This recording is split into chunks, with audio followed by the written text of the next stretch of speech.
కాళేశ్వరం ఎత్తిపోతల పథకంపై కాంగ్రెస్ ఆడిన డ్రామాలు, చెప్పిన అబద్ధాలు పటాపంచ ఎల్లంపల్లి నుంచి ఎస్ఆర్ఎస్పీ వైపు పరుగులు పెడుతున్నాయి. ప్రాజెక్టులోని ఒక్కో పంప్ హౌస్ నుంచి నీళ్లు దుంకుతూ ఇప్పటికే 88 కిలోమీటర్ల ఎగువకు చేరుకున్నాయి. ఇక గోదారమ్మ ఎదురెక్కుతుంటే ఇన్నాళ్లు విమర్శించిన కాంగ్రెస్ నాయకుల కళ్లు చెమ్మగిల్లుతున్నాయి. నాడు కేసీఆర్ రూపకల్పన చేసిన ఎస్ఆర్ఎస్పీ పునర్జీవ పథకమే ఇప్పుడు రైతులకు కొండంత అండగా నిలుస్తోంది.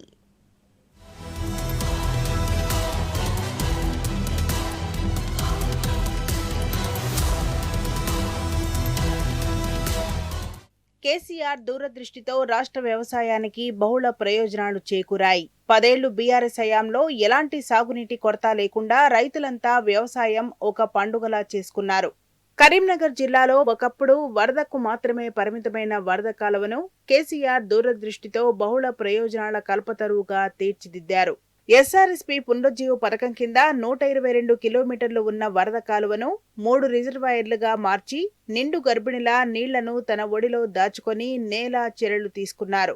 ఒకవైపు వరద కాలువ పరివాహక ప్రాంతాల్లో భూగర్భ జలాలను పెంచుకుంటూ మరోవైపు 34 తూముల ద్వారా దాదాపు 80 చెరువులకు నీరందించి అన్నదాతలకు కల్పతరువుగా వరద కాలువను మార్చిన ఘనత కేసీఆర్ది.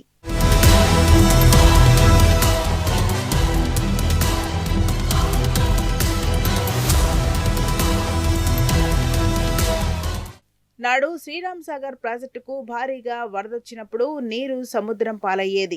ఆ జలాలను వినియోగించుకొని దిగువకు ఇవ్వాలన్న లక్ష్యంతో 1991లో నాటి ప్రధాని పివి నరసింహారావు వరద కాలువకు శంకుస్థాపన చేశారు. 22,000 క్యూసెక్కుల సామర్థ్యంతో 122 కిలోమీటర్ల పొడవున నిర్మించి దిగువకు 20 టీఎంసీలను తరలించి 2.2 లక్షల ఎకరాలకు సాగునీరు అందించాలని ఆనాడు నిర్ణయించారు. కానీ సమైక్య రాష్ట్రంలో ఏనాడు ఈ లక్ష్యం దిశగా అడుగులు వేయలేదు. నాడు తెలంగాణ ప్రాజెక్టులపై చూసిన వివక్షకు ఈ కాలువే సజీవ సాక్ష్యం.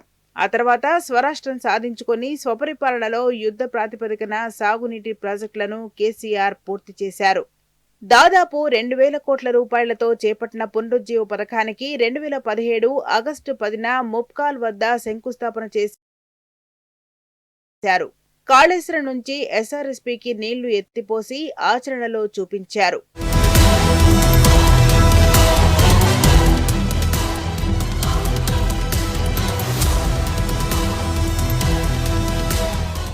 ఎస్ఆర్ఎస్పీలో నీటి నిల్వ 26 టీఎంసీలకు చేరుకునేదాకా వరద కాలువ ద్వారా దిగువకు నీరు విడుదల చేయొచ్చు.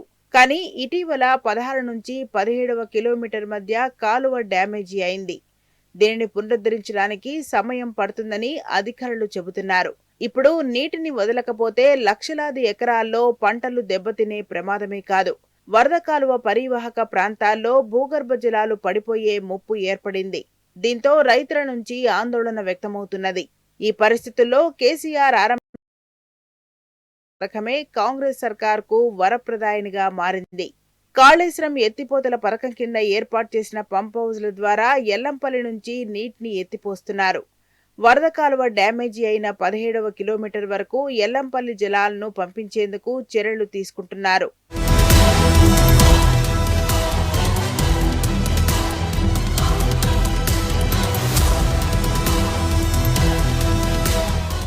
కాళేశ్వరం ఎత్తిపోతల పథకం ద్వారా ప్రయోజనమే లేదంటూ విష ప్రచారం చేస్తున్న కాంగ్రెస్ పాలకులకు ఇప్పుడు అదే దిక్కైంది. అందరి పాలకుల్లా కేసీఆర్ ఆలోచించి ఉంటే నేడు ఎల్లంపల్లి నుంచి వరద కాలువ ద్వారా ఎస్ఆర్ఎస్పీ వైపు నీటిని ఎత్తిపోసే అవకాశం వచ్చేదా?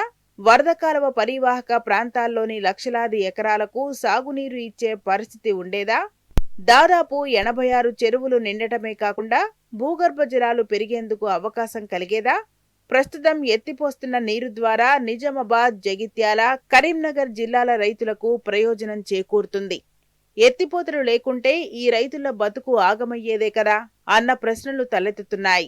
గాయత్రి పంప్ హౌస్ నుంచి మొదలుకొని 0.10 కిలోమీటర్ ముప్కాల్ వరకు ఏర్పాటు చేసిన పంప్ హౌజ్లన్నీ కాళేశ్వరం ఎత్తిపోతల పథకంలో భాగంగా చేపట్టినవే. నాడు కేసీఆర్ దూరదృష్టి పాలన వల్లే కాంగ్రెస్ కరువు కాలంలో కూడా రైతులకు సాగునీరు అందుతోందని ప్రముఖులు విశ్లేషిస్తున్నారు.